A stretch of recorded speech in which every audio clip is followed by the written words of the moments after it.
In the heart of East Africa lies a Garden of Eden, born of fire, now a wildlife showcase.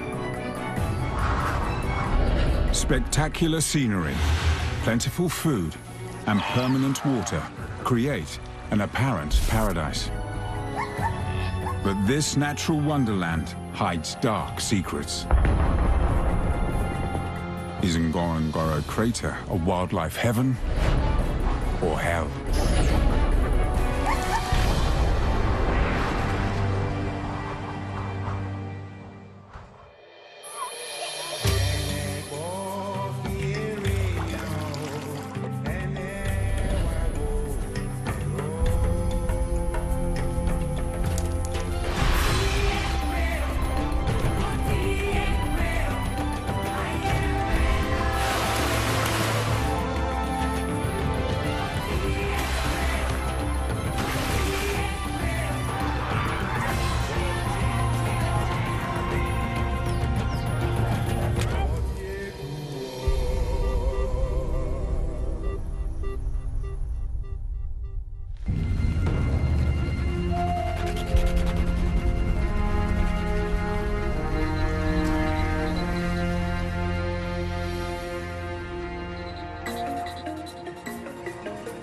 On the edge of the Rift Valley in Tanzania lies a place of unparalleled richness and beauty.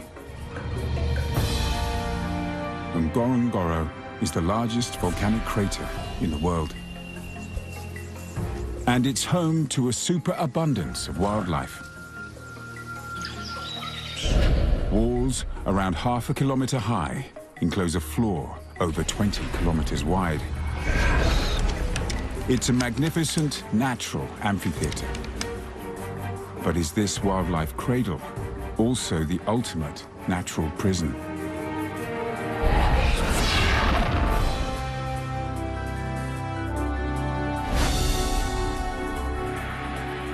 The surrounding Serengeti Plains play host to one of the most amazing natural events: the Great Wildebeest Migration.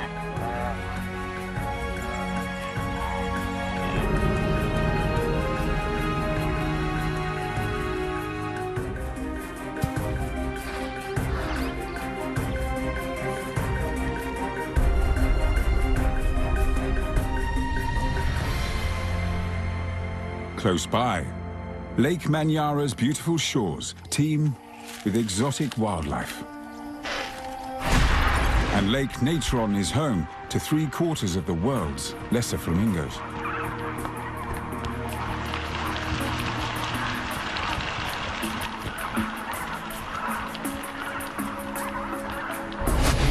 Even our own earliest ancestors were born here. But what has created these natural riches?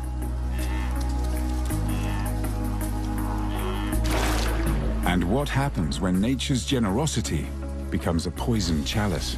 What is Ngorongoro?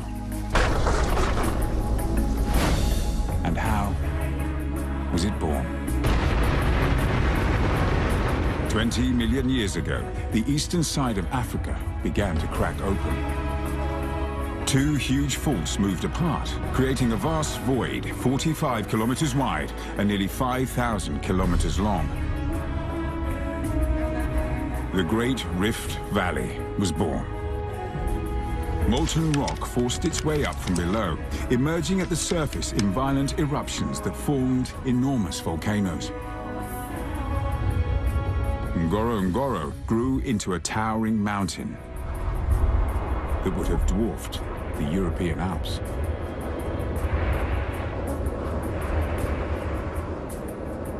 And its death was just as dramatic.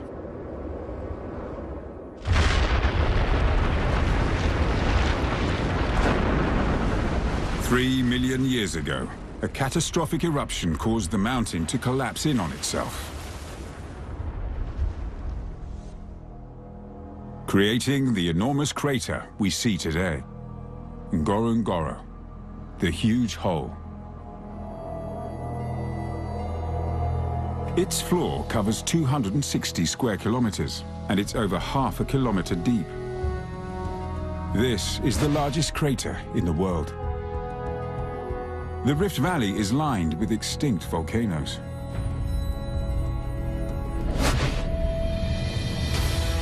But there's one that is still very much alive. Lengai, the Mountain of God.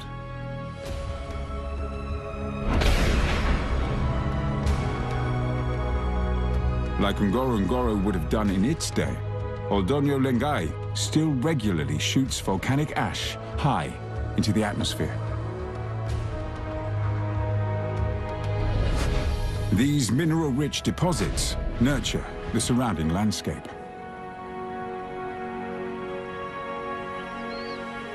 Their nutrients create a fertile soil that supports lush vegetation and diverse wildlife.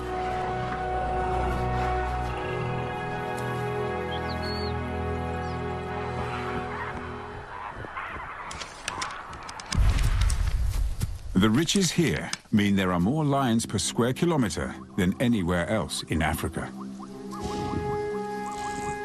These 60 lions are split into 4 prides and have a huge choice of prey enclosed within the crater walls.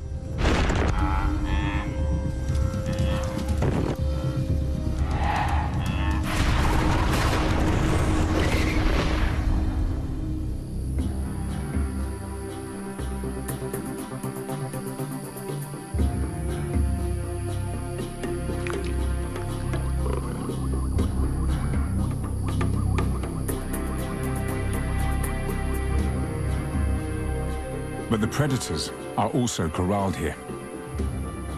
Such fierce competition means that everyone is on the lookout for a free meal.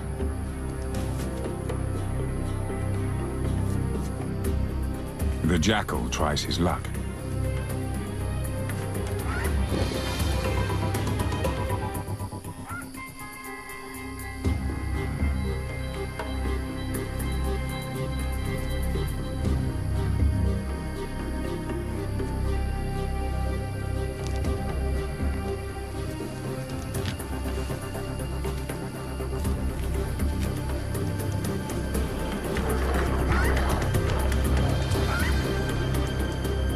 But a lion is just too large to take on. The jackal has to bide his time.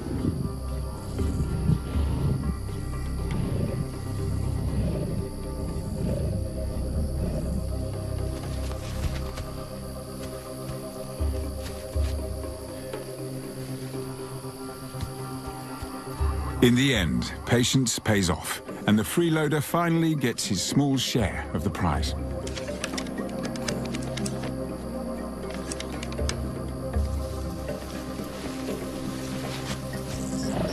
But soon, the lion has a much bigger problem to deal with.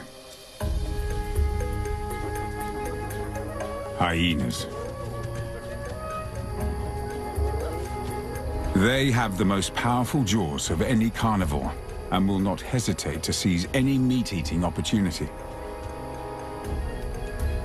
They share the same tastes as the lions, so violent arguments are inevitable. The war between these two species is so brutal that given any opportunity, a lion will kill a hyena. And a hyena will try to slaughter even a defenseless lion cub.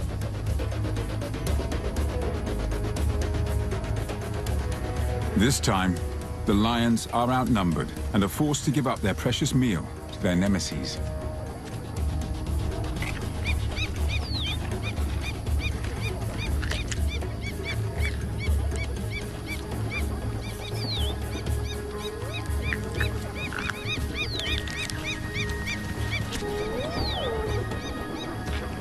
The continuous feud between these two warring species isn't just over food.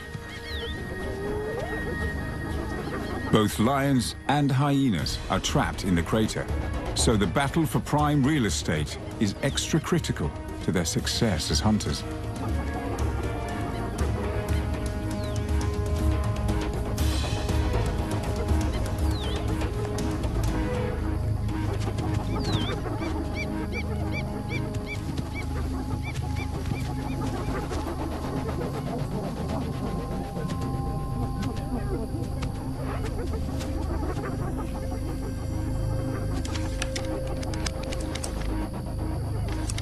But territorial tussles aren't the biggest challenge facing these lions' struggle for survival.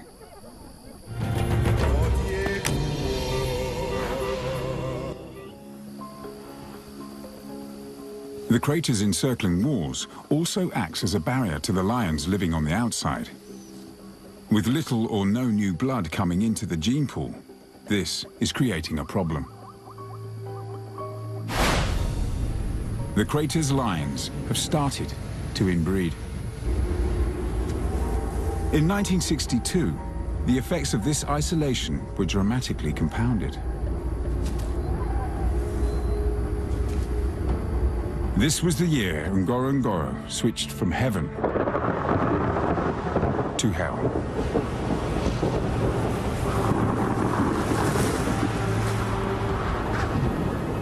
Unusually heavy rains brought swarms of biting flies with them. They overwhelmed the crater lions, covering them with festering sores. Eventually, the lions became so ill they could no longer hunt. By the time the rains and the flies disappeared, the 70-strong lion population had been reduced to just 10.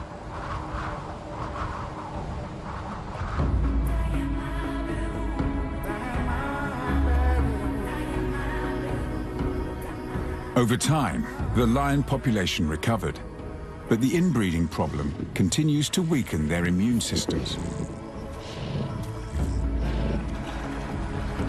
Unless new lions from outside the crater's enclosure come in to create a genetically stronger generation, the resident population could be doomed. And without lions to keep prey in check, disease could spread through the grazers' populations, reducing their numbers much more than the lions ever could. But just outside of Ngorongoro's massive walls, there is plenty of fresh lion blood. These mighty predators face a separate problem. A human barrier stops them from entering this flawed Eden. On the grassy plains encircling Ngorongoro is a tempting year-round meal opportunity.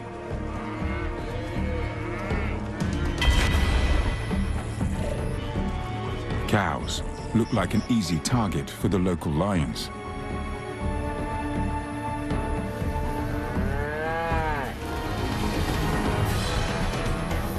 But warriors with razor-sharp 2-meter spears are guarding these herds as they graze on the mineral-rich land.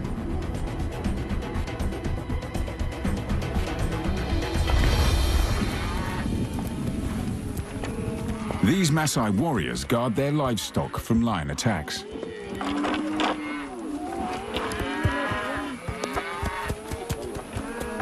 And so prevent them from reaching the crater.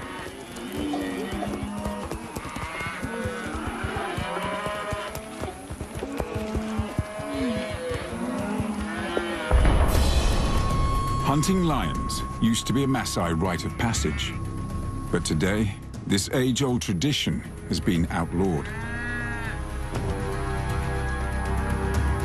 But if their herds are attacked, then killing the aggressor is allowed. Each warrior will risk his life to fulfill his protected duty.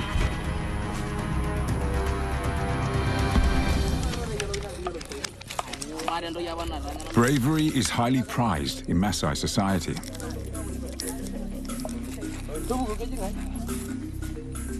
And the courage needed to challenge such a dangerous predator is celebrated.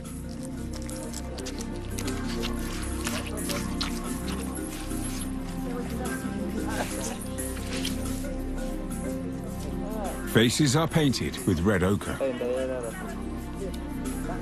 It is the color for war and power.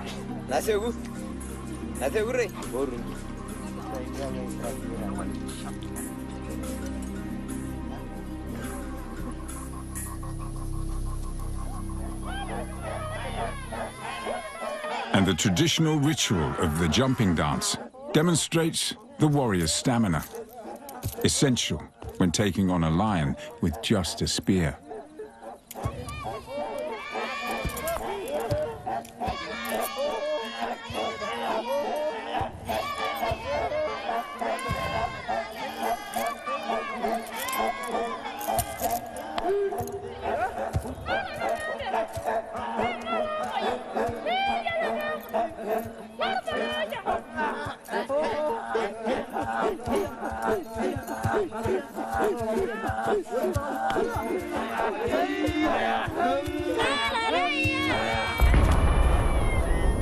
So lions living outside Ngorongoro have learnt to steer clear of the Maasai.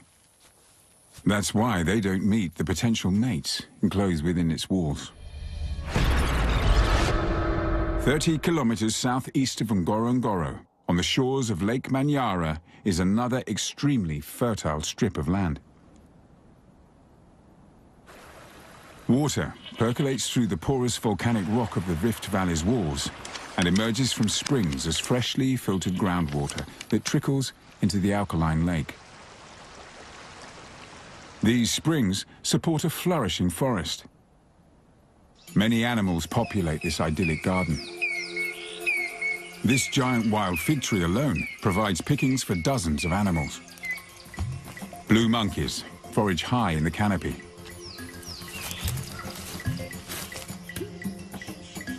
Their life is so easy that they never need risk coming down from the trees. This monkey gets all the fresh water he needs from the leaves and the juicy fruits and flowers just an arm's reach away. With so much food on offer, many species feed alongside each other in harmony.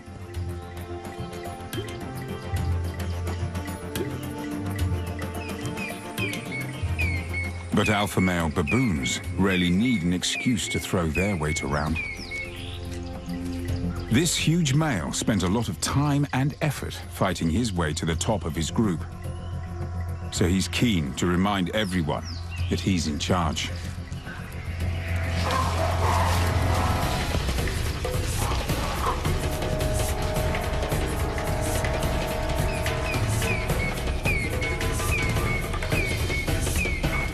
The troop's youngsters can't sit still either. Play fighting isn't just fun, it's also good training to develop the skills they'll need to grow into strong, dominant individuals themselves.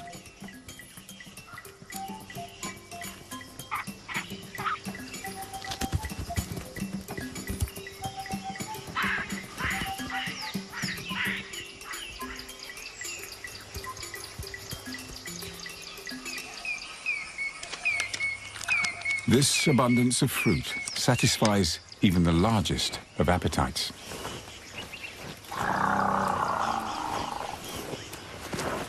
Female elephant herds and their calves come here to make the most of the natural riches in the relative safety of the forest.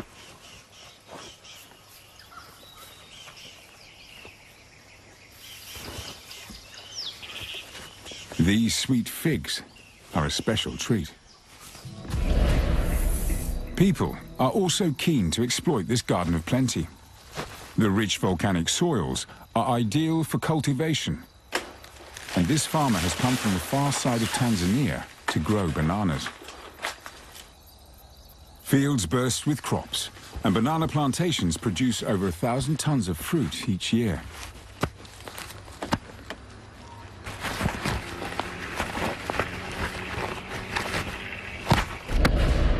This volcanic region seems like the perfect place for people to flourish. A secret our earliest known ancestors already discovered over 2 million years ago. What clues did they leave behind that tell us about the way they lived in this volcanic land? Just a stone's throw from Ngorongoro is perhaps the most important place in the known history of mankind. Olduvai Gorge.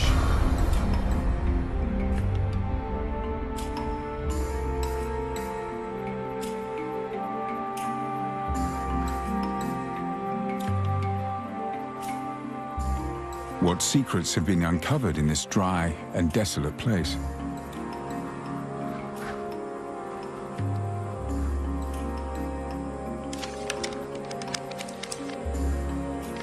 Recent discoveries have revealed a whole host of primitive tools, skull and bone fragments dating back around 1.5 million years.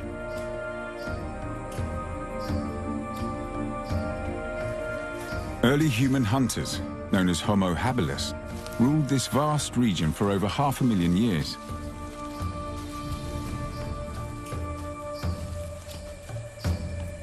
but the local fossil record shows they suddenly disappeared.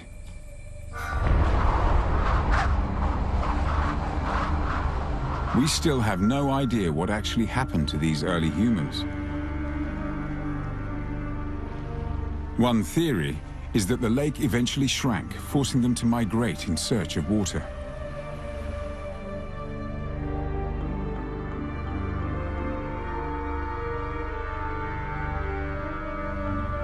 And even today, this is how most wildlife living around Ngorongoro manage to survive.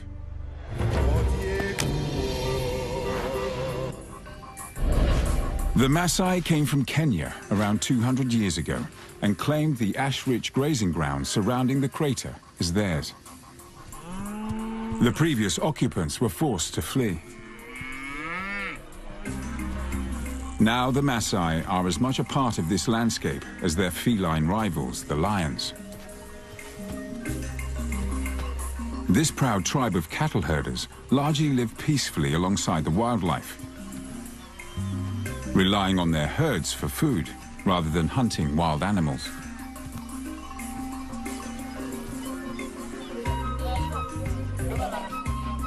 Meat, milk, and blood are staple foods, all supplied by their livestock. An arrow is shot at close range to puncture the cow's jugular vein. The blood is caught in a skin gourd. This blood harvest can be repeated every month or so without harming the cow. It may look gruesome, but the blood is both high in protein and strengthens the people's immune system.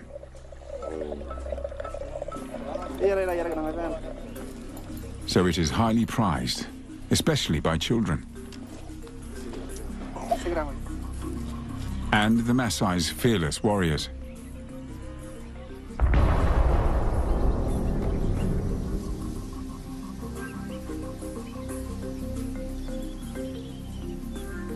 Maasai villages are protected by a strong fence of thorny acacia brush.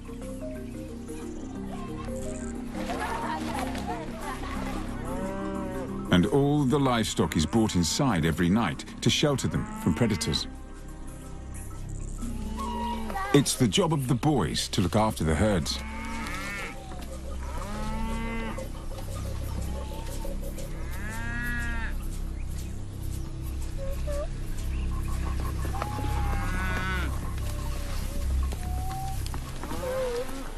But keeping cattle does pose problems. Cows need 10 times more salt than people.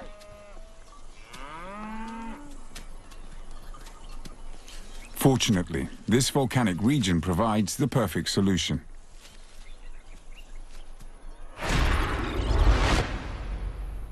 A place so saline, it seems nothing could survive here.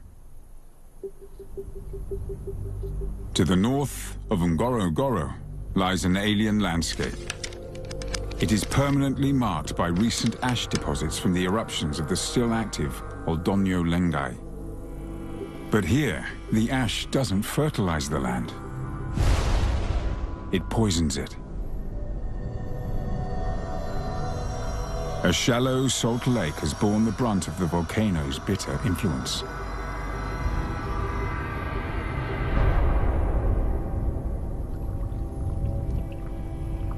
How can anything survive here, in one of the most hostile environments on Earth? Lake Natron is the ultimate soda lake.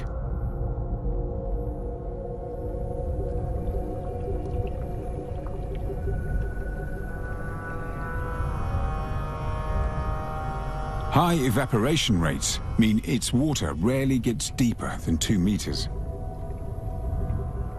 It's the most inhospitable body of water in Africa.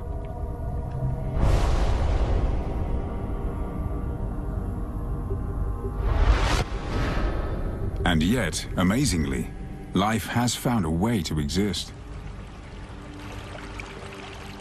Alkaline tilapia thrive in the hot springs that feed the saline lake.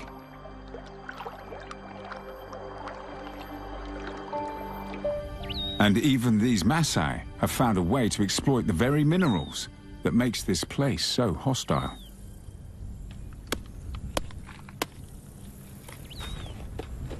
Salt has been a valuable commodity for millennia, and harvesting it provides an important income.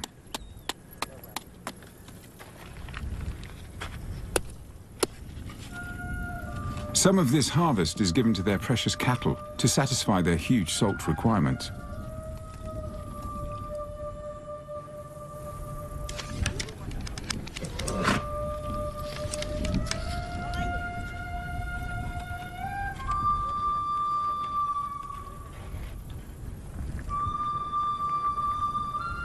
The mountain's concoction of volcanic minerals spill into Lake Natron, giving it a glassy surface so reflective that confused birds sometimes crash into it. These lesser flamingos gather here in their millions.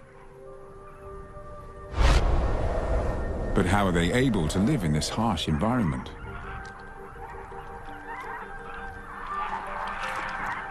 The skin on their legs is thick and leathery to withstand the burning alkaline water.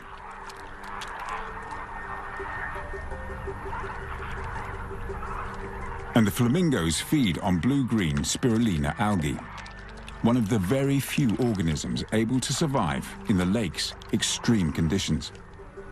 Lake Natron may be hostile, but it is vital to the survival of the lesser flamingo. 3/4 of the world's population breed here. Few predators are willing to risk wading through the sticky mudflats that surround the lake. Fewer still would brave the burning waters to try and snatch a meal.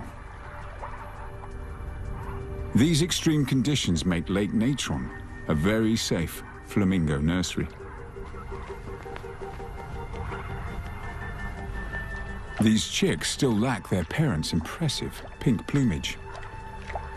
The color comes from the red pigment found in the algae they eat and takes time to build up. The flocks continuously move between several soda lakes in the Rift Valley, giving the algae in each lake time to replenish.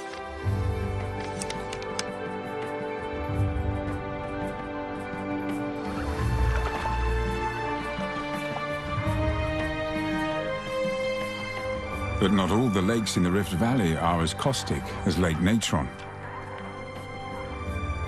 The Maasai have learned to make good use of the less alkaline salty pools as a natural disinfecting dip, cleansing their goats and cattle of parasites and infection.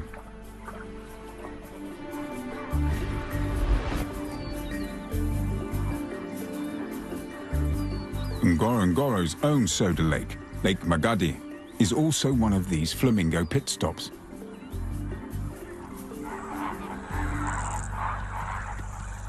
But these birds are taking a risk. Although the waters of Lake Magadi are also alkaline, they're not caustic enough to keep predators at bay. These hungry hunters prowl the shallow lake edges. They're on the lookout for a straggler from the flock.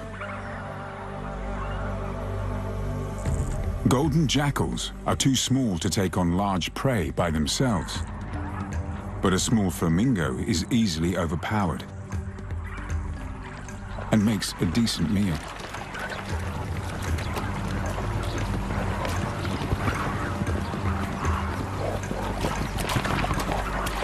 But other jackals arrive to muscle in.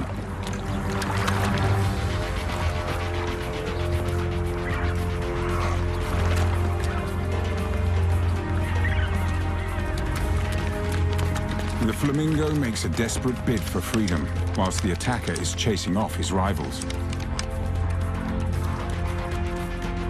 But his injuries soon force him into the water. This time, there is no escape.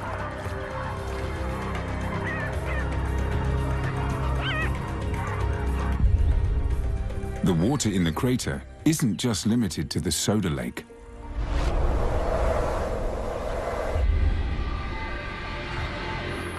There are streams and springs that feed an extensive wetland system, providing year-round fresh water for the crater's inhabitants,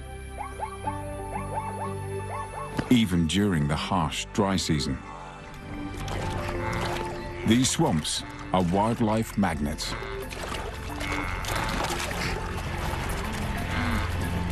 During the dry season, all Ngorongoro's animals come here to drink.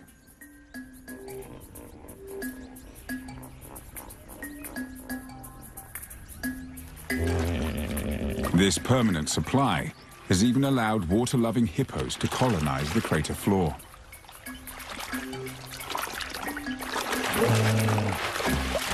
Hippos can't survive without swamps and lakes. Their bodies are designed for living in the water, and they only leave it to graze, usually at night.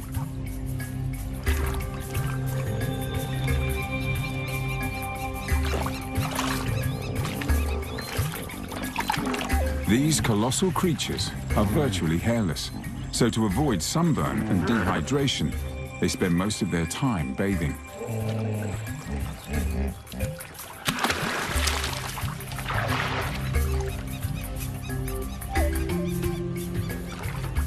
But during the dry season, even the water levels of the Mandusi swamp fall, and it becomes difficult for the hippos to submerge their immense frames. But, trapped in the crater, they have nowhere else to go. So to protect their sensitive skin, they coat their bodies in mud. It's messy, but highly effective, and allows them to leave the water for brief periods during the heat of the day.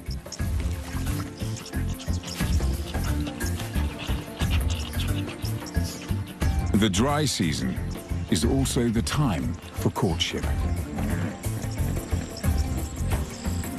It's a practical arrangement, ensuring most hippo births coincide with the rainy season's rich grasses.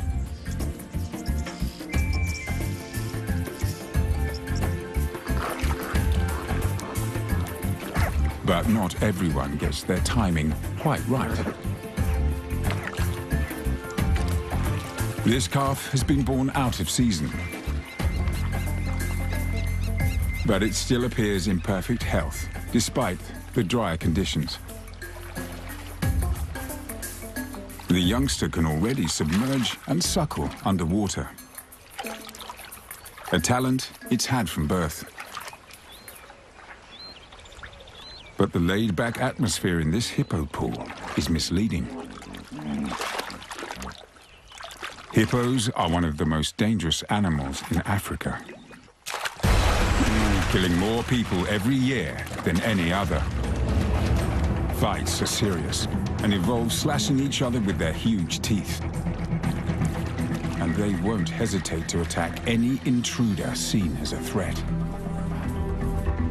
Despite the danger, virtually all of Ngorongoro's residents must rely on these hippo-dominated swamps for water and approach with caution.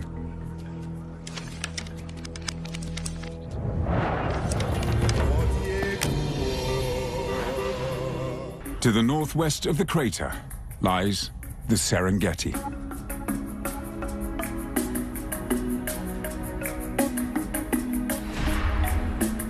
It was formed 3 million years ago when the Ngorongoro crater imploded, covering these plains with thick ash. Further deposits from recent eruptions of Oldonyo Lengai have added to the almost treeless plains.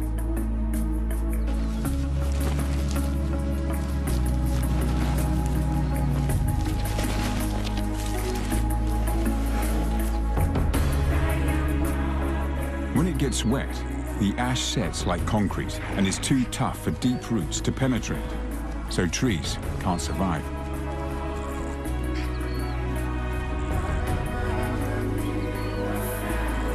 But grasses flourish on the shallow layer of nutrient-rich topsoil and dominate the Serengeti's southeastern expanse. As a result, these plains can support over 2 million grazing animals. Once the southern Serengeti's short November rains have fallen, thousands of grazers flock to these grasslands and the Ngorongoro highlands. They're constantly on the move, forever migrating in search of food and water.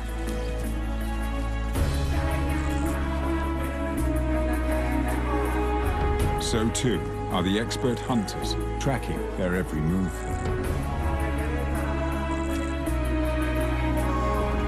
This is the Serengeti migration.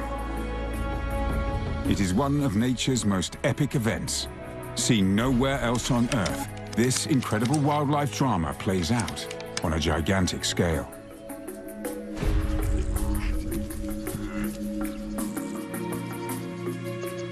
Eventually, the grass runs out. The massive herds must continue to follow the seasonal rains in their annual trek from the southern edge of the plains to the north and back again. This is the longest and largest mass land migration on Earth.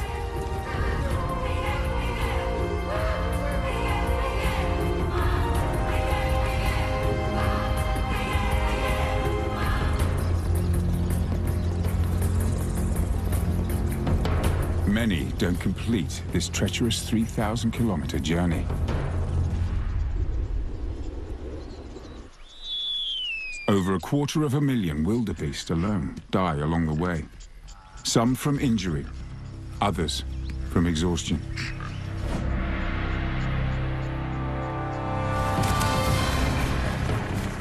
And exposed on these vast grasslands, many are killed by predators. Lions, hyenas, leopards and cheetahs all claim their quota.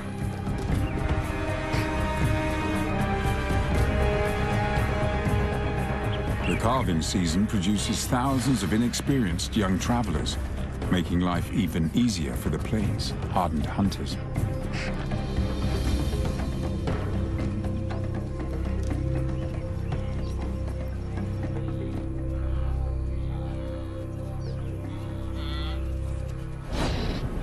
Lion prides have carved the Serengeti up into jealously guarded territories. When the migrating herds arrive in a pride's home grounds, a season of plenty begins for the resident hunters. The thundering of millions of hooves signals the herd's approach.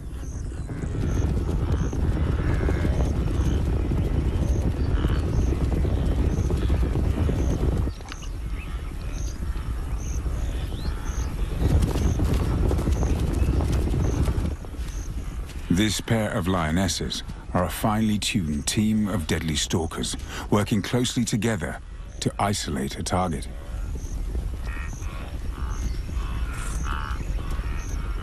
But to go hunting, they have to leave their young cubs behind, hidden in the long grass. They must hunt to keep their family alive.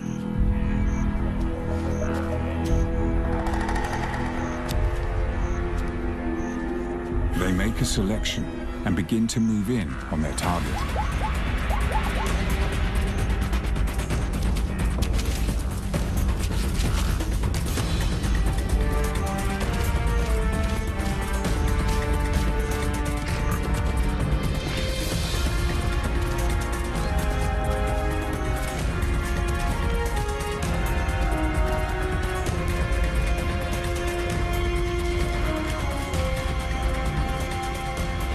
They're unaware that their cubs are in mortal peril. A group of hyenas has spotted them.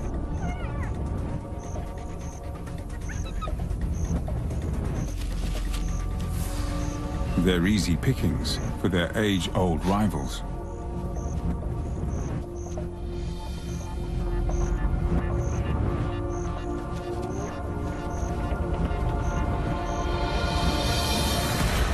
But the cubs' mothers are completely focused on the hunt.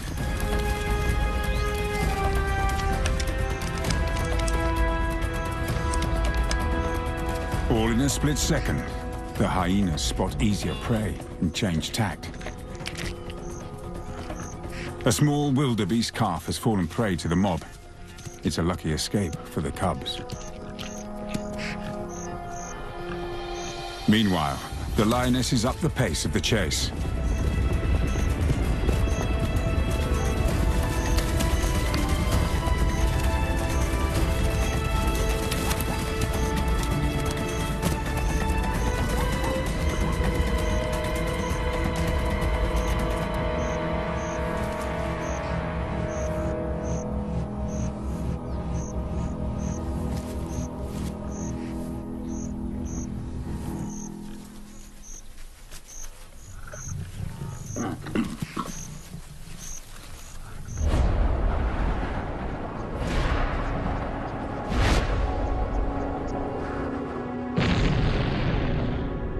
Fueled by volcanic drama, scattered ash fertilizes an exceptional array of landscapes, home to wildlife and people, and some of the most hostile places on Earth. The Serengeti's rich plains give on the one hand,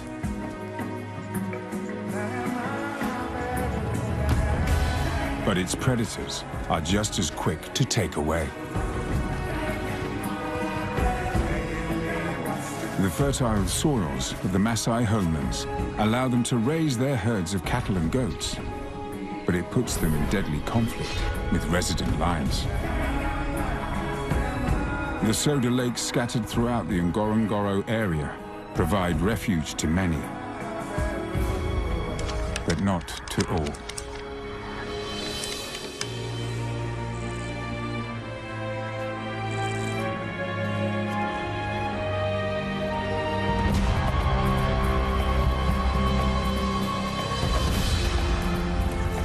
The crater means protection, but also imprisonment.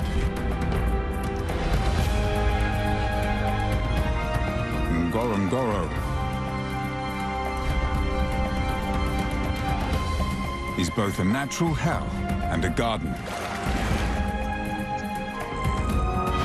of Eden.